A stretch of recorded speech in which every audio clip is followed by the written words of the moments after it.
দর্শক, এডিপির বৈঠক শেষে এই মুহূর্তে কথা বলছেন অর্থমন্ত্রী আমির খসরু মাহমুদ চৌধুরী। আমরা সরাসরি শুনে নেব তার বক্তব্য।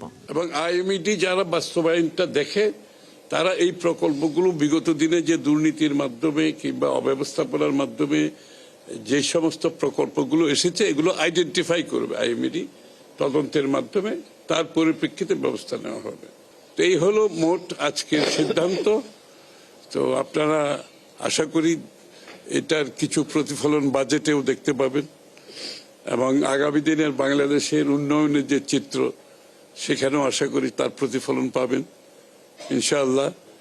আমরা মনে করি যে এই প্রকল্পগুলো নতুনভাবে হবে সেগুলো তো সময় মতো শেষ করতে হবে, আর যেগুলো আমরা বিগত দিন থেকে পেয়েছি এই অসমাপ্ত কাজগুলো কতটুকু সমাপ্ত করবে সেগুলো রিভিউর মাধ্যমে সমাধান হবে, আর যেগুলো আসলে প্রয়োজনীয়তা নাই সেগুলো বাদ দেওয়া হবে।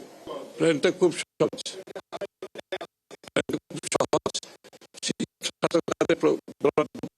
হয়ে গেছে যেগুলো খাতে বরাদ্দ দেওয়া হয়ে গেছে। খেয়াল করেছেন কিনা বিগত দিনে যে প্রকল্পগুলো আছে এগুলো যেগুলো প্রয়োজনীয় সেগুলো বাদ যাবে। কতগুলো বাদ যাবে এগুলো সেগুলোর জন্য আমরা থোক বরাদ্দ রেখেছি, কারণ আমাদের তো নতুন প্রকল্প করতে হবে। নতুন প্রকল্প করার জন্য থোক বরাদ্দ থেকে যার যে প্রয়োজনীয়তা সে তার পরিপ্রেক্ষিতে দেওয়া হবে। ওই কারণেই করা হয়েছে, যেহেতু এখানে অনেকগুলো প্রকল্প জনস্বার্থে করতে পারবো না, অনেকগুলো প্রকল্পের পেছনে অন্য উদ্দেশ্য ছিল, সেগুলো তো আমরা করতে পারবো না। আমাদের প্রত্যেকটি প্রকল্পের, আমি একটু বারবার বলছি, প্রত্যেকটি প্রকল্পের দ্য ভ্যালু ফর মানি, এটা মূল্য থাকতে হবে, এটার রিটার্ন অন ইনভেস্টমেন্ট, এটার বিপরীতে আমার একটা রিটার্ন থাকতে হবে, এবং এটা এমপ্লয়মেন্ট ক্রিয়েট করতে হবে। আমরা জবলেস কোনো গ্রোথ চাচ্ছি না, আমরা একটা বড় জনসংখ্যার আগামী দিনের কর্মসংস্থানকে মাথায় রেখে আমাদের প্রকল্প করছি, সুতরাং সেটাও আমাদের মাথায় রাখতে হবে। আমাদের জলবায়ুর যে বিষয়টা সেটাও মাথায় রাখতে হবে। উচ্চবিলাস তো থাকতে হবে, উচ্চবিলাস না থাকলে, আকাঙ্ক্ষা যদি বেশি না হয়, উন্নয়নের দিকে তো যাওয়া যাবে না।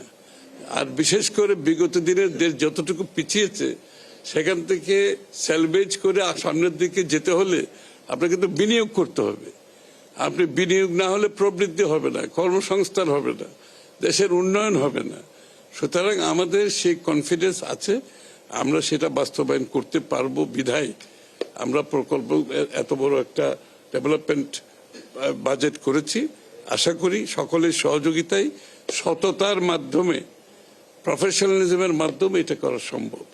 আপনার এটা হচ্ছে একটা গভর্নমেন্টের কমিটমেন্টের ব্যাপার, এবং আপনারা দেখতে পাচ্ছেন 3 মাসের মধ্যে একটি সরকার কতগুলো সিদ্ধান্ত দিয়েছে, কতগুলো সিদ্ধান্ত বাস্তবায়ন করেছে 3 মাসের মধ্যে।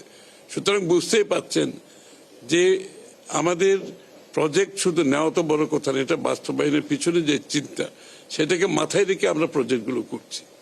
জাতীয় অর্থনৈতিক পরিষদের বৈঠকের পর সাংবাদিকদের বিভিন্ন প্রশ্নের উত্তর দিচ্ছেন অর্থমন্ত্রী। আমরা এতক্ষণ সরাসরি যুক্ত ছিলাম। নতুন উপাচার্যকে অবাঞ্ছিত ঘোষণা করে আন্দোলন চালিয়ে যাচ্ছেন গাজীপুরে ঢাকা প্রকৌশল ও প্রযুক্তি বিশ্ববিদ্যালয়ের শিক্ষার্থীরা। আজ প্রধান ফটকে তালা দিয়ে ব্লকেট কর্মসূচি পালন করছেন তারা। শিক্ষার্থীরা বলছেন, বিশ্ববিদ্যালয়ের শিক্ষককে উপাচার্য নিয়োগ, হামলাকারীদের বিচার সহ 3 দফা দাবি পূরণ না হওয়া পর্যন্ত তাদের আন্দোলন চলবে। এতে ক্যাম্পাসে যে কোনো পরিস্থিতি মোকাবেলায় প্রস্তুত গাজীপুর পুলিশ। জাহিদুল ইসলাম অনিকের পাঠানো তথ্য ও ছবিতে প্রতিবেদন। 3 দফা দাবিতে সোমবার সকাল 8টা থেকেই ডুয়েটে ব্লকেট কর্মসূচি শুরু করেন শিক্ষার্থীরা। এতে স্থবির হয়ে পড়েছে বিশ্ববিদ্যালয়ের কার্যক্রম। সংবাদ সম্মেলনে শিক্ষার্থীরা বলেন, ডুয়েট একটি বিশেষায়িত প্রকৌশল বিশ্ববিদ্যালয়, এখানকার একাডেমিক কারিকুলাম ও প্রশাসনিক বাস্তবতা ভিন্ন, তাই বিশ্ববিদ্যালয়ের শিক্ষকদের মধ্য থেকেই উপাচার্য নিয়োগ দেওয়া উচিত। একই সঙ্গে আন্দোলনে হামলাকারীদের বিচার দাবি করেছেন তারা। আমাদের পূর্ব থেকে কর্মরত শিক্ষকবৃন্দ থেকেই বিসি নিয়োগ দিতে হবে, প্রশাসন গঠন করতে হবে, এবং জারিকৃত যে প্রজ্ঞাপন আছে সেটা বাতিল করতে হবে, এবং আমাদের উপরে যারা হামলা চালিয়েছে প্রত্যেককে শনাক্ত করে কঠোর বিচার করতে হবে। পরিকল্পিত যে হামলা চালানো হয়েছে এটার সুষ্ঠু তদন্ত করে তাদেরকে আজীবনের জন্য ক্যাম্পাস থেকে বহিষ্কার করতে হবে। আমরা নিরাপত্তার জন্য আমাদের টিচারদের সাথে কথা বলেছি, যেন আমাদের নিরাপত্তা নিশ্চিত করে সাধারণ শিক্ষার্থী যারা আছে হলে অবস্থান করছে, পাশাপাশি আন্দোলনের সাথে যারা জড়িত তাদের যেন নিরাপত্তা নিশ্চিত করে। ক্যাম্পাসের বাইরে অবস্থান নেয়া নতুন উপাচার্য অধ্যাপক ডক্টর মোহাম্মদ ইকবাল জানিয়েছেন, তিনি অনলাইনে যোগদান করেছেন। ক্যাম্পাসের বাইরে থেকেই পরিস্থিতি স্বাভাবিক করতে শিক্ষক শিক্ষার্থীদের সঙ্গে আলোচনার চেষ্টা করে যাচ্ছেন। তো আমি 14 তারিখে মন্ত্রণালয়ে জয়েন করেছি ডাইরেক্ট, এবং সেই অনুযায়ী 14 তারিখ থেকে আমি ভাইস চ্যান্সেলর ডুয়েটে। তবে আমি মিটিং করেছি আমি সবার সাথে অনলাইন, আমরা ভবিষ্যতে আবার বসবো। এদিকে ক্যাম্পাসে অপ্রীতিকর ঘটনা এড়াতে সব ধরনের প্রস্তুতি নিয়েছে গাজীপুর মেট্রোপলিটন পুলিশ। এখানে আমরা তখনই ইন্টারফেয়ার করবো যখন কোনো ফৌজদারি অপরাধ ঘটবে। সকালবেলা কিছু সমস্যা হয়েছিল দুপক্ষের মধ্যে, আমরা সেটা ব্যবস্থা নিই। গত বৃহস্পতিবার সিলেটের শাহজালাল বিজ্ঞান ও প্রযুক্তি বিশ্ববিদ্যালয়ের অধ্যাপক মোহাম্মদ ইকবালকে ডুয়েটের নতুন উপাচার্য হিসেবে নিয়োগ দিয়ে প্রজ্ঞাপন জারি করে সরকার, কিন্তু শিক্ষার্থীদের একাংশ এর বিরোধিতা করে আন্দোলন শুরু করে। পিন্টু হাজং, ৭১। ডুয়েটে শিক্ষার্থীদের ব্লকেট কর্মসূচি নিয়ে বিস্তারিত জানাতে আমাদের সাথে যুক্ত হচ্ছেন জাহিদুল ইসলাম অনিক। ডুয়েটে এই মুহূর্তে পরিস্থিতি কেমন দেখছেন? অদিতি, এই মুহূর্তে আছি গাজীপুরের জয়দেবপুরের ঢাকা প্রকৌশল ও প্রযুক্তি বিশ্ববিদ্যালয়। আপনাকে জানিয়ে রাখি, আজ কিন্তু সকাল 8টা থেকে এই বিশ্ববিদ্যালয়ে যারা আন্দোলনরত শিক্ষার্থীরা রয়েছেন তারা 3 দফা দাবি নিয়ে এই ডুয়েটে কিন্তু তারা ডুয়েট ব্লকেট কর্মসূচি পালন করছেন। আমরা কিন্তু দেখেছি সকালে তারা এই ডুয়েটের যে প্রধান ফটকটি রয়েছে সেই প্রধান ফটকটি কিন্তু তারা তালা ঝুলিয়ে দেয়, এবং আমরা কিন্তু দেখেছি যে 9টার পরে যারা কর্মকর্তা কর্মচারী আছেন এসেছিলেন এখানে, তারা কিন্তু বাইরে অবস্থান নিয়েছিলেন, ভিতরে তাদের প্রবেশ করতে দেওয়া হয়নি। এবং আজকে ঠিক বেলা 12টার দিকে আমরা দেখেছি আন্দোলনরত শিক্ষার্থী যারা রয়েছেন তারা কিন্তু একটি সংবাদ সম্মেলন করেন, এবং সেই সংবাদ সম্মেলনে তারা প্রধানমন্ত্রী এবং রাষ্ট্রপতি বরাবর একটি স্মারকলিপি জমা দেবেন আজকেই। এবং তারা যেটি দাবি করছেন যে সন্ধ্যার মধ্যে যদি তাদের দাবি দেওয়া মেনে নেওয়া না হয় তাহলে কিন্তু তারা পুরো ক্যাম্পাসে কমপ্লিট শাটডাউনের কিন্তু একটি হুঁশিয়ারি কিন্তু দিয়েছেন। আপনাকে জানিয়ে রাখি যে তারা কিন্তু গতকালকে যখন নতুন ভিসি এই ক্যাম্পাসে যোগদানের জন্য আসেন তখন কিন্তু তারা এক দফা দাবি নিয়ে কিন্তু আন্দোলন করতে থাকেন, এবং সেই সময় নবনিযুক্ত ভিসি অধ্যাপক মোহাম্মদ ইকবাল যখন বিশ্ববিদ্যালয় ক্যাম্পাসে প্রবেশ করতে আসেন, ঠিক সেই সময় কিন্তু দুপক্ষের মধ্যে আমরা দেখেছি বহিরাগত এবং কিছু আন্দোলনরত শিক্ষার্থীদের সাথে কিন্তু সর্বপ্রথম সংঘর্ষ শুরু হয়, এবং তারপরে কিন্তু তাদের মুখোমুখি সংঘর্ষ হয়। এবং সেই সংঘর্ষের পরে কিন্তু নবনিযুক্ত যিনি ভিসি রয়েছেন তিনি প্রবেশ করতে না পেরে পাশে একটি গাজীপুর সদর উপজেলা পরিষদ কার্যালয়ে সেখানে আশ্রয় নেন, এবং তিনি উপজেলা নির্বাহী কর্মকর্তা এবং পুলিশি নিরাপত্তার মাধ্যমে কিন্তু সেখান থেকে তিনি দায়িত্ব গ্রহণ করেন। এবং ঠিক তারপরে আমরা দেখেছি যে গাজীপুরে এই সংঘর্ষের ঘটনায় প্রায় 35 জনের মতো শিক্ষার্থীরা কিন্তু সে সময় আহত ছিলেন, এবং পুলিশের তরফ থেকে যেটা আমাদের জানানো হয়েছে সেই সময় 7 জনের মতো পুলিশ সদস্য কিন্তু এই ঘটনায় আহত হয়েছেন। তা সব মিলিয়ে এখন পর্যন্ত এই ডুয়েটে কিন্তু আমরা দেখেছি যে আন্দোলনরত যারা শিক্ষার্থীরা রয়েছেন তারা কিন্তু এখন পর্যন্ত তারা আলটিমেটাম দিয়ে যাচ্ছেন তাদের এই 3 দফা দাবি যতক্ষণ পর্যন্ত বাস্তবায়ন না হয় তারা এই কর্মসূচি পালন করবেন, এবং এটিকে আরো যদি দীর্ঘায়ু করা হয় সেক্ষেত্রে কিন্তু তারা কিছু অনেক আপনার কাছ থেকে আমরা সবশেষ পরিস্থিতি জেনে নিচ্ছিলাম, আন্দোলনের খবর জানিয়ে দিচ্ছিলেন আপনি, ধন্যবাদ যুক্ত হবার জন্য। দর্শক, ডুয়েট শিক্ষার্থীদের আন্দোলনের খবর নিয়ে সহকর্মী জাহিদুল ইসলাম অনেক এতক্ষণ যুক্ত ছিলেন আমাদের সাথে। আগামী 30 মে বিএনপির প্রতিষ্ঠাতা শহীদ রাষ্ট্রপতি জিয়াউর রহমানের শাহাদাত বার্ষিকী উপলক্ষে 8 দিন ব্যাপী কর্মসূচি ঘোষণা করেছে দলটি। আগামী 25 মে থেকে 1 জুন পর্যন্ত দেশব্যাপী এই কর্মসূচি পালন করা হবে। আজ নয়াপল্টনে বিএনপির কেন্দ্রীয় কার্যালয়ে যৌথ সভা শেষে সংবাদ সম্মেলনে দলের সিনিয়র যুগ্ম মহাসচিব রুহুল কবির রিজভী জানান, কর্মসূচির অংশ হিসেবে 30 মে জিয়াউর রহমানের সমাধিতে পুষ্পস্তবক অর্পণ করবেন বিএনপি চেয়ারম্যান ও প্রধানমন্ত্রী তারেক রহমান। মাহিলা ইসলামের রিপোর্ট। 1981 সালের 30 মে চট্টগ্রাম সার্কিট হাউসে বিপথগামী একদল সেনা সদস্যের হাতে নিহত হন বিএনপির প্রতিষ্ঠাতা ও তৎকালীন রাষ্ট্রপতি জিয়াউর রহমান। মুক্তিযুদ্ধের সেক্টর কমান্ডার হিসেবে দায়িত্ব পালনের পাশাপাশি জেট ফোর্সের নেতৃত্বও দেন তিনি। বিএনপির নেতাদের দাবি, দায়িত্ব নেওয়ার পর কম সময়ের মধ্যে দুর্ভিক্ষ পীড়িত দেশকে উন্নয়ন ও আধুনিকতার পথে এগিয়ে নিতে গুরুত্বপূর্ণ ভূমিকা রাখেন তিনি। বহুদলীয় গণতন্ত্র প্রতিষ্ঠায়ও অবদান রাখেন শহীদ রাষ্ট্রপতি জিয়াউর রহমান। 30 মে বিএনপির প্রতিষ্ঠাতা ও শহীদ রাষ্ট্রপতি জিয়াউর রহমানের শাহাদাত বার্ষিকী উপলক্ষে 8 দিনব্যাপী কর্মসূচির ঘোষণা করা হয়। নয়াপল্টনে দলের কেন্দ্রীয় কার্যালয়ে যৌথ সভা শেষে এক সংবাদ সম্মেলনে 25 মে থেকে 1 জুন পর্যন্ত দেশব্যাপী এই কর্মসূচির ঘোষণা করেন সিনিয়র যুগ্ম মহাসচিব। আমরা প্রত্যাশা করছি প্রধানমন্ত্রীর নেতৃত্বে, দলের চেয়ারম্যান তার নেতৃত্বেই সকাল 11টায় আমরা মাজারে যাব।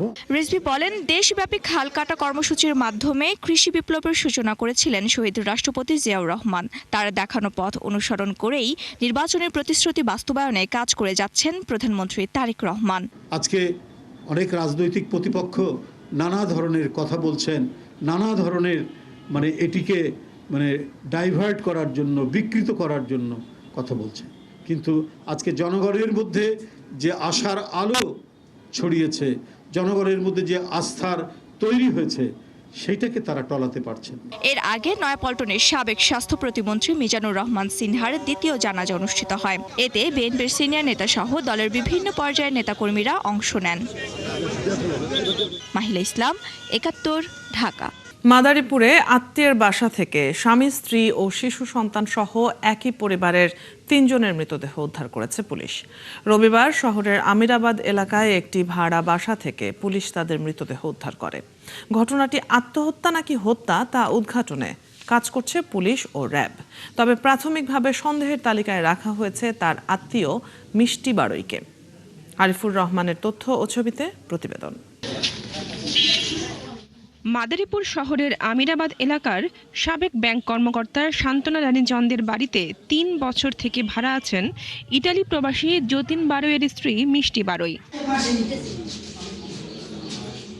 রবিবার বিকেলে চাচাতো ভাই পরিচয়ে ওই বাড়িতে আসেন চিন্ময় দাস সহ পরিবারের 3 সদস্য। রাতে খাবার খেয়ে চিন্ময় তার পরিবার নিয়ে ওই বাসার একটি কক্ষে ছিলেন। পরে রাতে মিষ্টি বাড়ইয়ের কল পেয়ে দরজা ভেঙে শিশুসহ 3 জনের মৃতদেহ উদ্ধার করে পুলিশ। এই ঘটনার সুষ্ঠু তদন্ত এবং প্রকৃত কারণ উদ্ঘাটনের দাবি জানিয়েছে এলাকাবাসী। দরজা লাগাইছি, পরে 2 ঘন্টা ওভার ডাকাডাকি করছে, কিন্তু ওঠে না। ও না ওঠার পরে কোনো না পাইয়ে পরে ত্রিপুর লাইনে ফোন দিয়ে পুলিশে গেছে। যেই রুমে লাশ ছিল সেই রুমের ভিতর দিয়ে দরজা দেওয়া, আর উনি এই দিক দিয়ে ঘুরতেছে। উনি যদি বাইরে দরজা খোলা থাকতো তাহলে ওনার একটা দোষ থাকতো, ভিতরে লক করা। উনি দরজা টাকাইছে, খুলে নাই। প্লাস্টিক ছিল, উনি বাড়িওয়ালা ডাকছে, সেও আসে নাই। প্লাস্টিক কি করবে, প্রশাসন ফোন দিয়ে উনি দরজা খোলাইছে।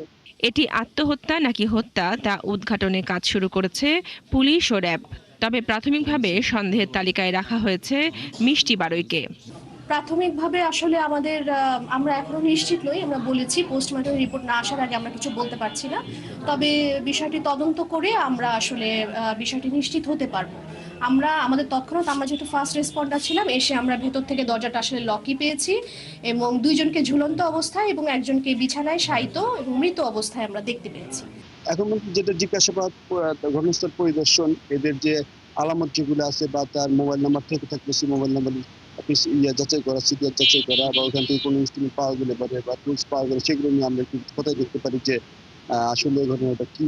3 জনের এমন মৃত্যুতে পুরো এলাকায় নেমে এসেছে শোক আর আতঙ্ক। বনশ্রী হালদার, 71। হামের উপসর্গ নিয়ে সিলেটে আরও 2 শিশুর মৃত্যু হয়েছে। কুমিল্লায় মারা গেছে আরও 1 শিশু। বরিশাল, পটুয়াখালী সহ বিভিন্ন জেলায় শিশুদের পাশাপাশি হামের উপসর্গ নিয়ে হাসপাতালে ভর্তি হচ্ছেন বয়স্ক রোগীরাও। তবে হামের লক্ষণ দেখা দিলেই হাসপাতালে নেয়ার পরামর্শ দিয়েছেন চিকিৎসকরা। সহকর্মীদের তথ্য ও ছবিতে প্রতিবেদন। সিলেটে 24 ঘন্টায় হামের উপসর্গ নিয়ে আরও 2 শিশুর মৃত্যু হয়েছে। সিলেট ওসমানী মেডিকেল কলেজ হাসপাতালে চিকিৎসাধীন 9 ও 10 মাস বয়সী শিশু দুটির বাড়ি সিলেটের বিশ্বনাথ এলাকায়। এ নিয়ে সিলেট বিভাগে হাম ও উপসর্গ নিয়ে মৃত্যুর সংখ্যা বেড়ে দাঁড়িয়েছে 37 জনে। বর্তমানে সিলেট বিভাগের বিভিন্ন হাসপাতালে হামের উপসর্গ নিয়ে প্রায় 275 রোগী চিকিৎসাধীন রয়েছেন।